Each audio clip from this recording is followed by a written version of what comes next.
Assalamualaikum warahmatullahi wabarakatuh. Sebelumnya perkenalkan, nama saya Widodo Samodono Satrio Ramadipa dari mahasiswa IPB dengan NIM C140120116 dari kelompok 4 paralel 2. Pada video kali ini saya akan menjelaskan dan mereview mengenai materi dari mata kuliah Fisiologi dan Reproduksi Organisme Akuatik dari pertemuan 2 hingga pertemuan 11. Langsung saja ke materi. Yang pertama yaitu ciri seksual primer dan sekunder. Ciri seksual primer merupakan ciri seksual yang berhubungan secara langsung dengan proses reproduksi. Dapat dilihat contohnya adalah gonad. Sedangkan ciri sekunder adalah penampakan luar dari ikan yang dapat digunakan untuk membedakan antara ikan yang berjenis jantan dan ikan yang berjenis betina.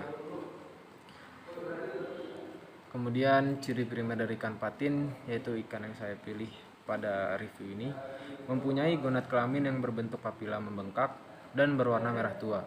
Bila diurut akan mengeluarkan cairan sperma yang berwarna putih.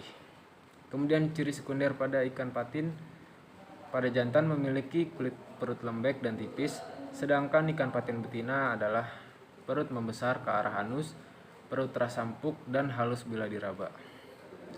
Selanjutnya adalah organ reproduksi. Organ reproduksi yang menghasilkan sel kelamin disebut gonad. Gonad ikan meliputi ovarium dan pembuluhnya oviduk pada betina, sedangkan pada jantan testis dan pembuluhnya biasa disebut sperm duct. Menurut Estarini et al. 2012. Ikan patin dikenal sebagai salah satu ikan budidaya introduksi yang kematangan kelamin dan pemijahannya tergantung pada musim penghujan. Selain itu, masih memerlukan teknologi induksi hormonal seperti hormon reproduksi seperti ovaprin, sehingga ketersediaan benih ikan terbatas ketika musim penghujan saja.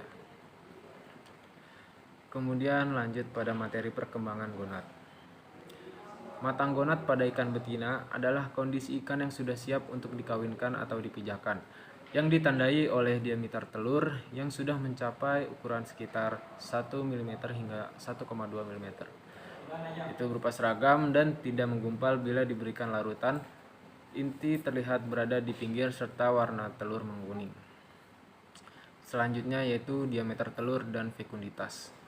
Diameter telur adalah garis tengah atau ukuran panjang dari suatu telur yang diukur menggunakan mikrometer berskala yang sudah ditera.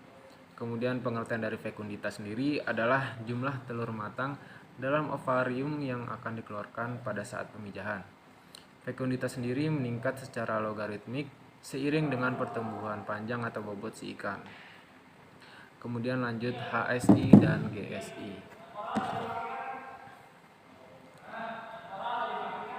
Gonadosomatic Index atau GSI atau indeks gonadosomatik merupakan presentase atau perbandingan antara bobot gonad dengan bobot tubuh yang menunjukkan tingkat kematangan gonad pada ikan.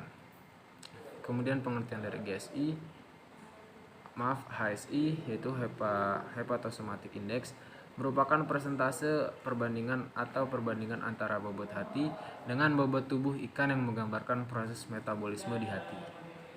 Baik, selanjutnya yaitu induksi hormon.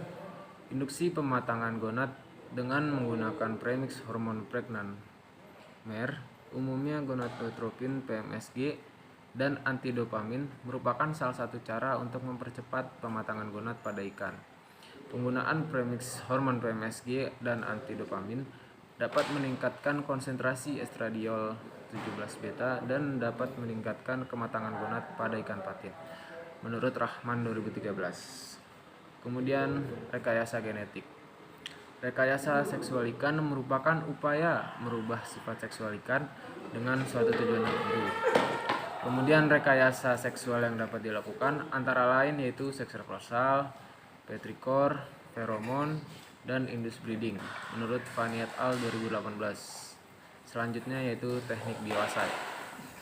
Biosay adalah uji hayati yang dilakukan dengan tujuan untuk mengetahui toksisitas bahan pencemar terhadap suatu organisme akuatik. Kemudian deteksi antigen atau antibodi berdasarkan prinsip ikatan antigen atau antibodi spesifik menggunakan panjang gelombang sebagai pembacaan pada ELISA reader. Kemudian pada materi terakhir yaitu pengawetan gamet.